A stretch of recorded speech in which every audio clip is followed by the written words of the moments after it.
Sounds good. Right on. Okay, well, All let's right, do it. let's.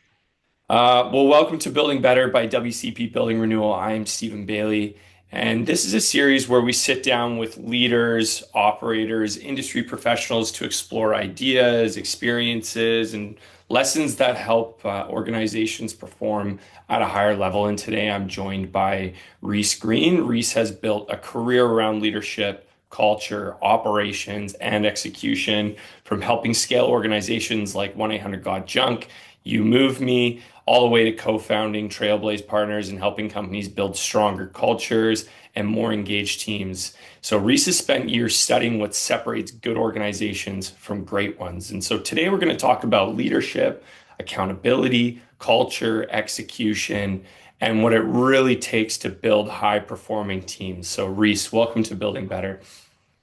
Thanks for having me, mate. I appreciate it. Yeah. So first question for you. So you've had a pretty unique career, just kind of taking a look at your background, right? And a unique journey across. You went from entrepreneurship, operations, consulting, leadership development, and culture, right? So when you look back across all of those experiences, what's the common thread that's connected to them? That's such a good question, mate. I think the common thread is I've always been fascinated by the puzzle of people. And I remember even in high school reading psychology textbooks and in university in my business education, the communications and the business psychology, intercultural management, those were my favorite subjects or favorite courses, and it's kind of continued through. So, you look at I've worked in strategy, I've worked in general management, I've led call centers, I've done a whole kind of wide range of different things, but every time the difference maker is understanding how people work. You take operations, for example, and that was actually when I first started consulting. I was selling myself as an operations consultant. What would so often happen is I'd get in and I'd be like, oh, the technology is pretty good. The process is pretty good. They're measuring most of the right things, but everybody hates working here. And so they're not following the process. So it's like, let's work on that. And then maybe the other stuff will follow. And so, yeah, that's, I would say, the common thread through my entire career and Mm.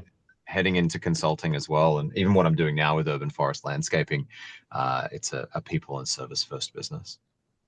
Yeah, I mean, I want to linger on that, and that's interesting. So you started by thinking businesses had operational problems, but what you're saying is that over time you realized that most operational problems were actually people problems. Yeah, I mean, in the service industry for sure. If you think Yeah. if you were to talk to someone in operations in manufacturing, they might have a different stance, given that there's already a ton of robots in that space. But when it comes to service businesses, it's a people problem 99 times out of 100, or maybe a people opportunity is a hmm nicer way to say that. hmm Yeah. So can you think of an example where a company thought they had a process issue, but when you got underneath it, it was really a leadership or communication or cultural issue? Yeah, I can. I won't share the name of the company. That I Uh, wasn't fishing yeah. out the name at all. No, no, not at all. And I That's might not what even we're doing. steer, yeah, I might even steer clear of the industry here. But it was actually who I was thinking about when it was this client that set me down the path of I think this is a people consulting business, not an operations Big consulting time, business yeah. Yeah. for Trailblaze, where this company was in the rental game. They did rental equipment to film and television productions, and they did all the stuff that no one else really wanted to do. Uh, you know, Ashtrays and directors' chairs and mirrors, and there's some really big players in that space, but these guys had carved out a little hmm niche for themselves. And uh, I remember getting in, and they handed me their operations manual, and it was extensive, and all of their processes were well documented, and their warehouse was super well organized.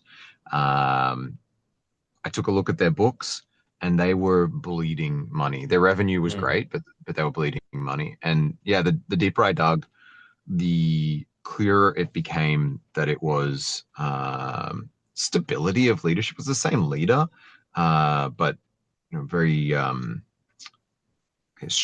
lot of shiny objects for that leader, Mm, and it was like a people engagement. And so the people that were there were being pushed really hard. They were working a lot of hours, a lot of overtime, often unnecessarily because of that chopping and changing in decision hmm making and the constant new stuff and constant new products and all that sort of thing. And so, yeah, the game in that one was to get some focus and to work with the leader to find his focus and then help that to trickle down into the rest of the team. And so it was about establishing core values and bringing the team in so that more regularly for meetings, so they understood where things were hmm going, and saving decisions to large decisions to like quarterly or annual meetings, so that there was a lot less chopping and changing in direction. So yeah, that's one of many examples, I would say. And I've certainly seen that as well. Um, and given your experiences, why do you think so many leaders instinctively look for operational fixes before they look at the people side of the equation? Well, I mean, there's this it's quite prevalent, but this belief that people don't fail, systems do, which to an extent I believe, but kind of you need both, right? Like people can fail even with good systems. If they feel unsupported or uncared for, their basic needs are not met. I think that systems are controllable. There's more satisfaction. I often think about people as like it's like a puzzle, right? Except the pieces in the puzzle are changing shape as you're trying to do the puzzle. Yeah. And but that's not the case with operations. So I think operations you can kind of get your head around a little bit more. Um, and yeah, it's a little more predictable, a little easier to work on, feels more numbers and data driven. I guess maybe it is more numbers and data driven. And so it typically gets the attention. Mm, yeah.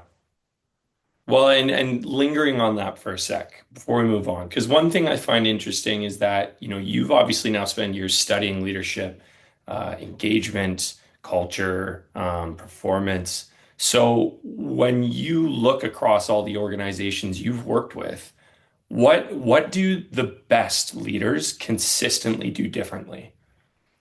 Mm, that's a really hard question to answer. Mm, Yeah, I guess there's some core uh, behaviors and skills that most leaders are able to display and can execute on. It's basic things like giving feedback that actually is actually going to get heard, uh, and not shying away from that. You'd be surprised how many leaders ignore poor performance or bad behavior just because mm, they're scared to have the conversation, or they've tried and it was ineffective, or those kinds of things. So yeah, so it feels like a real basic, I think, because it is once you get it, but there's a ton of leaders out there that don't do it particularly well.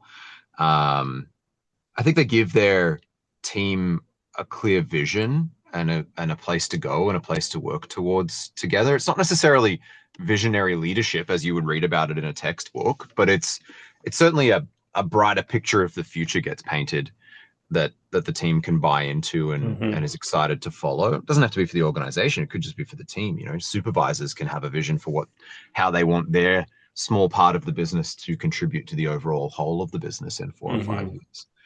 Yeah. Um, yeah, so I think there's those things are fairly consistent, and this is a bit of a cop out answer to this question, mate. But uh, I think that they know themselves really well. They Mm, know what they're good at. They know what they aren't good at, and they see themselves as a part of the puzzle, and hmm they try to build around that. mm.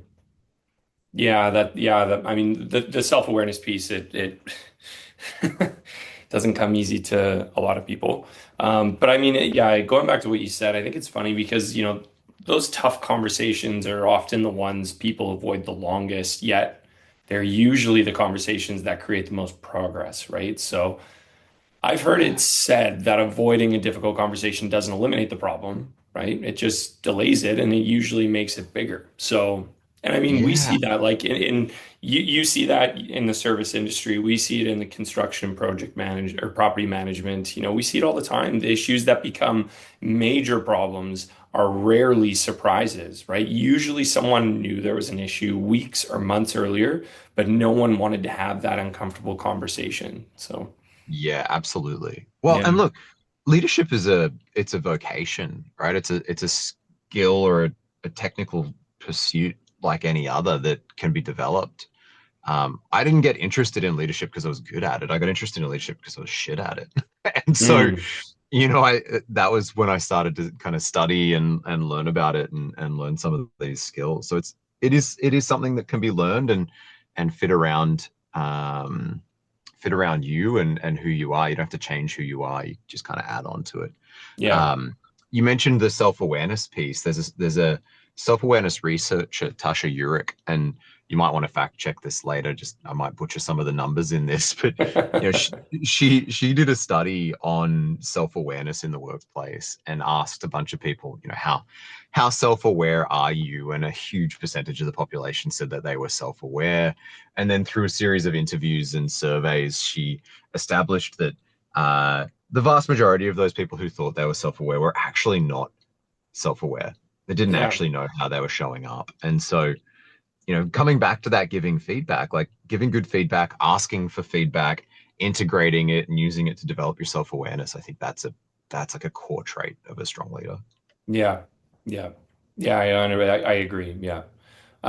So I want to pivot because Let's go. one thing that stood out to me when looking through your background was your time at 1-800 Got Junk. So during your tenure, the business experienced some incredible growth.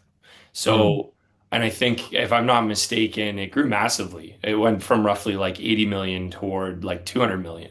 So a lot of organizations focus on scaling revenue, but scaling people, culture, and systems at the same time is a completely different challenge. So when growth starts happening quickly, what tends to break first inside an organization? Oh, great question. Man, I learned a ton during my time at 1-800 Got Junk and O2E Brands. I was there for like 10 years. I think it was like 2 weeks under 10 years, in a huge variety of roles. Uh, what breaks first depends on what you're weakest at, I would say. Mm, yeah. Yeah. You know, at Junk, uh, yeah, I'm trying to think of what would have broken first.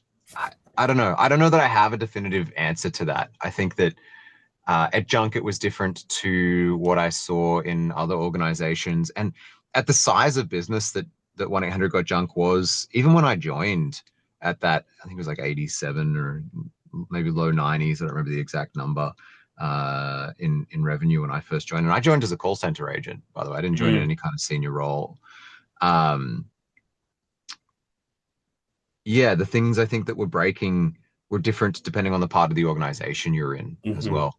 So, and you'd have even between franchisees, different stuff breaking in different businesses. Like the Toronto hmm business was the biggest and the fastest growing in that in that network at that time, and so they were often the first to break the system. mm, Um, and yeah, typically the warning sign though I think is in quality, like quality of mm, delivery. One of my early managers there and a mentor and still say a friend, although I don't talk to him as much as I would like, was the franchisee in Toronto, and he was the first 1-800 Got Junk franchisee. And I know to this day he's still involved in his business. They've got 27 odd locations within that system. I don't remember exactly how much revenue they're running through their business, but it's got to be a lot by now. And like he goes deep on two things. He goes deep on P&L and he goes really deep on customer complaints. And his questions are never like, what went wrong? It's, hey, how do we make sure this doesn't happen again? Like let's get into the analysis. Let's have a look at what happened. Let's look at the system. Let's look at the process. Who was involved? Let's ask some questions and what do we need to change to make sure this doesn't happen again? And, he's been in the business probably getting close to 30 years now, I would say. And mm. and those are still the types of questions he's asking every day. Yeah. You know, as it's so funny because as you were talking, we're talking about what's the first thing that break. You just triggered something big time because here I am. I'm thinking like we've already talked about communication. That can be one major break. Leadership, if you have poor leadership, that's a major break. If culture isn't there, that's also something that's going to turn things around quickly, as you mentioned before. I'm paraphrasing, but as you Yeah. dug into companies, you've realized everything's going well except everyone hates working here. So obviously it's a rotten culture. And then you also said systems. Like earlier you mentioned that people don't fail, systems do. But then something you just said clicked because you said early signs are quality of work. And the thing that really resonates with me at WCP, we can have all the systems, process, and plans in the world, but at the end of the day, our success is largely a reflection of the people executing the work in the field, right? And I mean, we're fortunate to have some incredibly talented guys out in the field. Site supervisors, tradespeople, project managers. They're the ones showing up every day, solving problems, communicating with clients, just delivering those quality outcomes. And I think that's probably a good example of what you're talking about, right? Like when organizations start growing, one of the first indicators is often the quality of work itself. So if culture, communication, systems start slipping, you usually see it show up there first. So a question for you, like have you found that quality tends to be the canary in the coal mine? Like the first signal that something deeper might be happening inside an organization? Yeah, I would say it's one in service businesses, it's one of the canaries.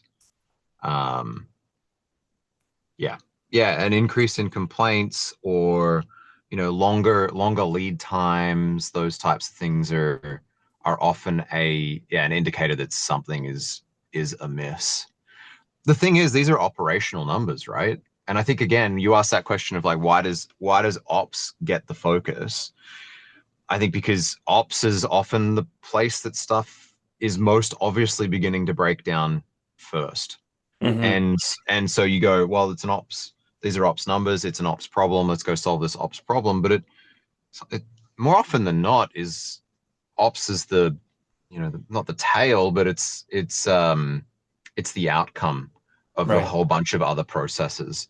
And so you typically need to go a bit deeper than that, especially in smaller businesses like the ones you and I are working in. Stephen, I know you guys are a bit bigger than us, but like our landscaping business, operations is the majority of our business. We have sales and Hmm. marketing activities that both you and I like to go work on, but Hmm. Hmm. operations makes up the vast majority of our activities, and so, but it is driven by things like culture and stability of leadership and that sort of thing. Hmm. Well, and what's interesting is everything we've talked about so far. So quality, communication, leadership, accountability, customer experience, like, ultimately that comes back to people, right? And Yeah. honestly, that seems to be exactly what led you to co-found Trailblaze Partners, right? Because at some point after years of operating and scaling business, you decided to focus specifically on culture, leadership, and engagement. So what was the catalyst for that? It's a good question. I don't know. I mean, at the time, I had myself convinced it was the market, and that's Yeah. what I was seeing. In retrospect, I think it's just those are often the problems I like to work on as well, right? So, I have a bit of a bias towards, like I said, that puzzle of people, and so yeah, that's kind of where I saw most problems were leading. Um, yeah, I actually started the consulting business with the idea. I've been with Junk for 10 years. It was my first like real career job. And I kind of started the business with the idea that I'd go see some industries and then figure out what my like real startup was going to be. And I ended up running the consulting business a lot longer than than I had expected to. It kind of turned into a real business, and we had Jerry Grattan come and join as my partner, and yeah, it turned into something a bit more than I had ever intended it to be. But I think that's because I had kind of looked at it as a learning endeavor at the start, Mm-hmm. and this is to help me kind of figure out where I'm going to go and also help some other businesses along the way. Um, those were the problems that I felt I would maybe be most likely needing to solve when it came to time to run my like real business, Mm-hmm. quote unquote. Yeah. Yeah. Well, I mean, you've spent both sides. You've spent time on both sides of the equation, right? You've worked inside organizations, you've owned businesses yourself. So, what having that sort of unique perspective, like what's something you believed about business before you became an owner that turned out to be completely wrong? Oh man, I love this question. Been asked this question a bunch of times. I I thought business was about the numbers and the P&L and analytical and all that kind of stuff that it kind of feels like when you're doing a business education or Hmm. Hmm. reading any business text or anything. No, man, business is a fucking emotional roller coaster. And your ability as a like especially in a small business, but I think even as a leader in a large organization, this is true. Your ability to deal with those emotions, get off the roller coaster. Um, I'm not saying push them down, don't feel them, any of that kind of stuff, because I don't think that's productive as well. It's like it's dealing with your own emotions and it's dealing with the emotions of other people in order to work through them and drive performance together or use them to push you and drive performance forward. But I'd say Yeah. like yeah, business is so much more feeling than I had ever thought it would be. Oh, how you handle adversity is the art of life, right? And that goes whether it's Yeah. with personal or professional. So, Yeah, for sure. Yeah, I mean, I think Stoicism has a lot of good things to say about leadership in business.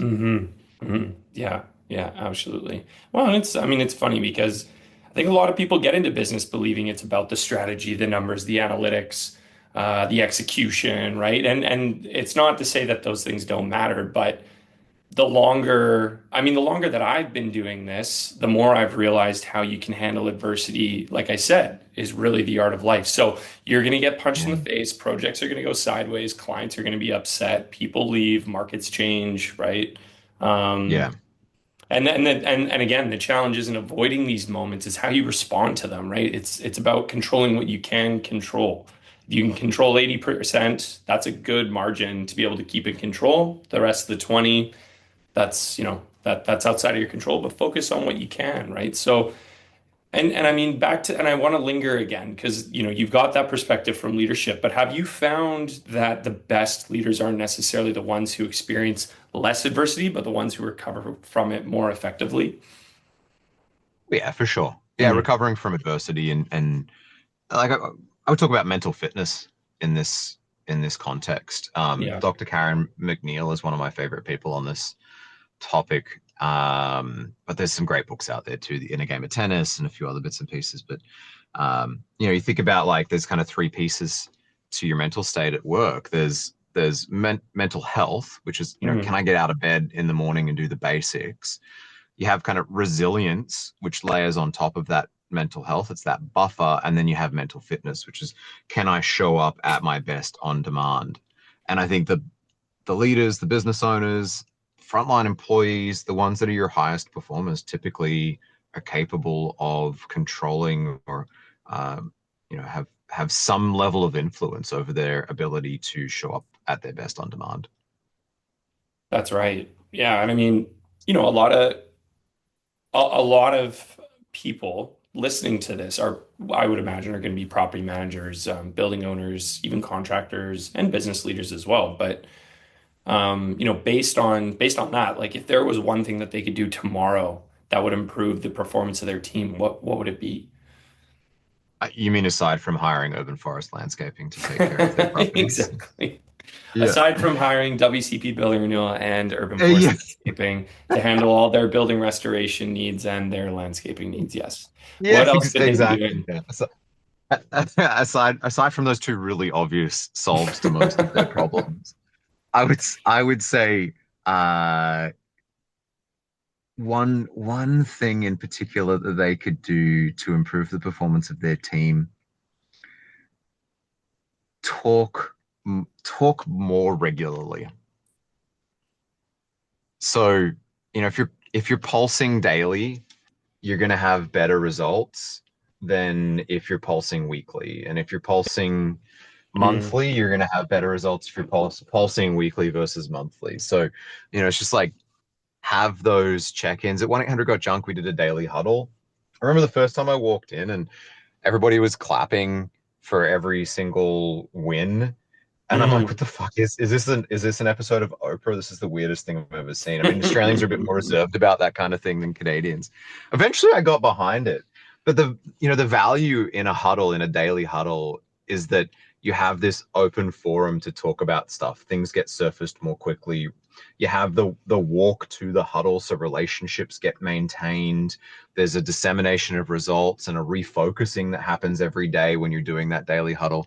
And I know 1-800 Got Junk didn't invent that. It's a Rockefeller habits, scaling up, Vern Harnish kind of thing. I know EOS talks about that type of stuff as Yeah. well. So, and I would say in leadership and managing organizations, if someone tells you they've got a new idea, they're lying to you. None of this is a new idea. But uh, yeah, I would say that's the number one thing. Pulse more regularly. Hmm. Yeah. Yeah, and I think it's great that you say that. And it's funny because people are always looking for the new system, new framework, new piece of technology, right? But what you're describing is actually pretty simple. It's just people talking to each other more frequently but above that more intentionally as well. Um, Yeah. do It's you so think, easy to lose. Sorry, I was gonna say it's so easy to lose track of the fact that humans are devices developed millions of years ago, and we haven't really changed that much. yeah, So it's yeah. like, we're trying to find all of these new ways of working and solve these problems. But like we really there aren't that many new ideas. Like, you're like operant conditioning repackaged as continuous improvement, and you've got like there's a bunch of stuff that Mm, when you get deeper into it, you just see it's like packaged and repackaged and data added, and now it looks scientific. There's ideas from ancient philosophers that show up in, leadership development research papers, and you're like, oh, this is a couple thousand years old. It looks new now because there's data, but yeah, we're old. People are old, and we talk. Let's just talk to each other and give feedback and kind of trust the feelings. yeah. Um, well, and you mentioned EOS. We operate on EOS as well, and it offers an amazing framework that forces and prompts you to communicate effectively, intentionally, and often.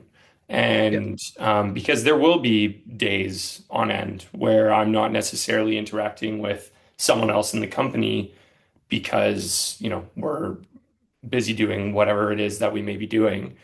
But we'll at the very least always get together at least once a week, if not more, to just talk about it and how can I be supporting you? Hey, you need to be supporting me more in this way. And so shout out to EOS because we're very thankful that we have that framework to offer us the flexibility and the autonomy to get busy and allow ourselves to get busy while still all pushing and moving towards the same common goal, right? So. yeah. You know what I love about EOS and scaling up? I think neither of their frameworks are 100%. I think perfect is different for every single organization. What I love about both of those is it gives us as leaders certainty.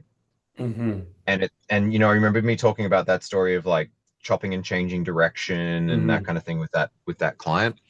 I find when there's organizations that are operating under a framework like EOS or scaling up or maybe their own kind of version of one of those things, there's this level of commitment to this is how we operate, and you're not chopping and changing it. So like for 3 months we do huddles and then we don't do huddles anymore, and now we're doing cuddles and we change the name and it looks different, and like there's just this like commitment and certainty that I think gives a really good structural base that I don't really see happen in organizations that aren't working in Hmm. some type of framework like that.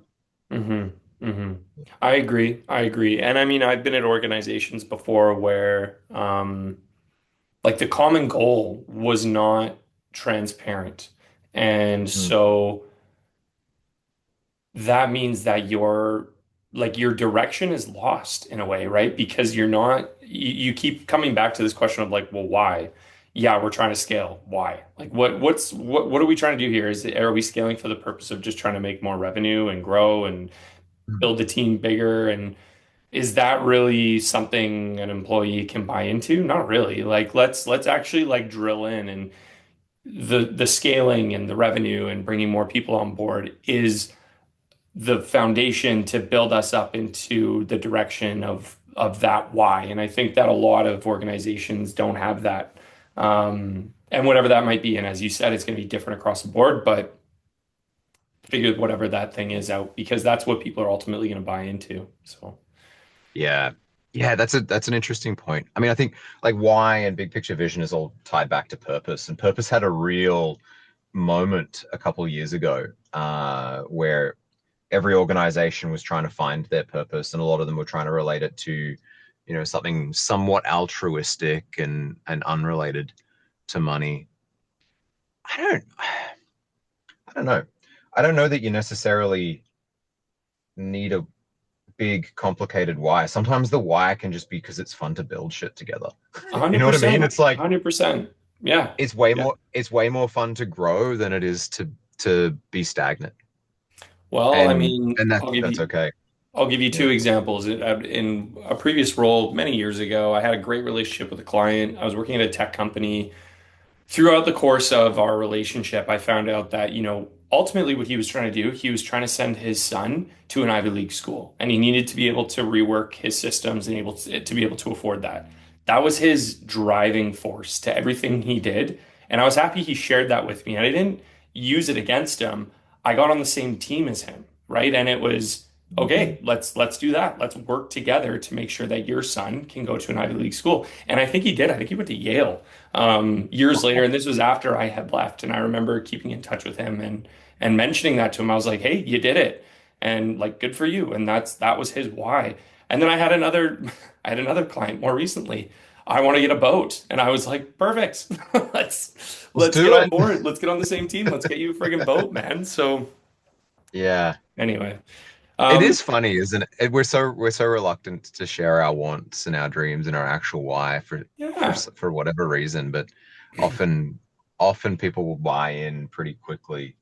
And I think again, this is something I think Junk did really, 1-800 Got Junk did really well. And full credit to Brian for the way that he executed this, is he would do a painted picture every 4 years, which was his mm, vision statement of what the business is going to look like in 4 years' time. But he would engage his leadership team, and as a team member there, you could see your part in that. You could see, hmm okay, if it goes to if we get to 200 million, then my department will be at X size, and I can see the opportunity there, and that kind of lines up, and there'll be more money in mm, it for me, and like that what's in it for me, I think needs to be answered for everybody in an organization. We always at Trailblaze Partners, we always talked about how purpose is personal, where a company purpose is one thing and it's fine, but people need to be able to see their own personal purpose and how it lines up with the company purpose in order mm, for it to be something that's motivational and impactful. mm, mm. Yeah.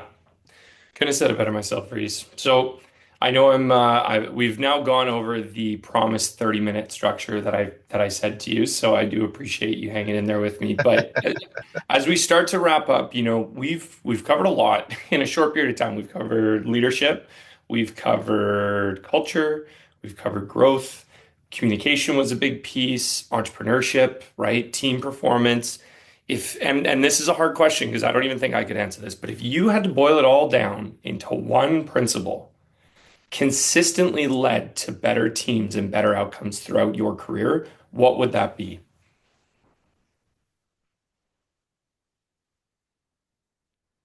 Mm.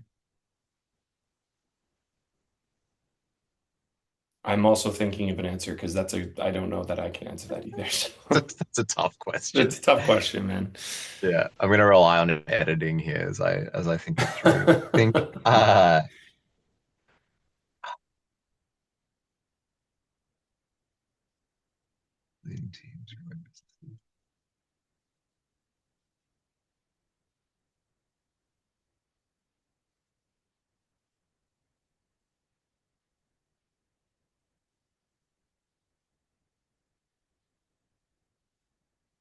I'm not, I mean, if you ask me about this again tomorrow, I'm not sure my answer would be the same because it's a tough one Mm, and I haven't thought about it before. But in this moment, I would say keep sight of the customer is mm, the number one principle.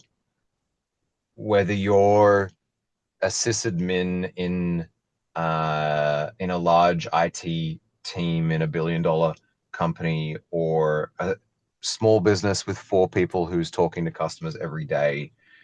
I think if you think about the customer in your decision making, and you think about the customer in how you lead and where you focus your efforts, uh, a lot of other stuff can go wrong and you're still probably going to be okay. Mm, that's a great place to leave it. So, before we officially wrap up, is there anything else you'd like to share with the people listening, whether they're business owners, leaders, property managers, or just simply trying to build stronger teams?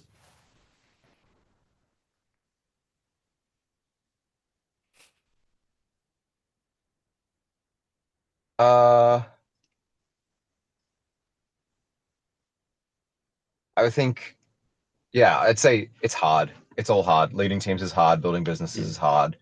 That's okay. And having bought Urban Forests, what's 9 months ago now, and having gone on this cycle a couple times, there's just this inevitable gap between knowing and doing that mm, makes it even harder. And so I think, like, just kind of being a bit patient with yourself. Every day you're trying to do the best you can, and that's okay. Um, but if it was easy, everybody would do it. hmm Man, I do say that quite a lot.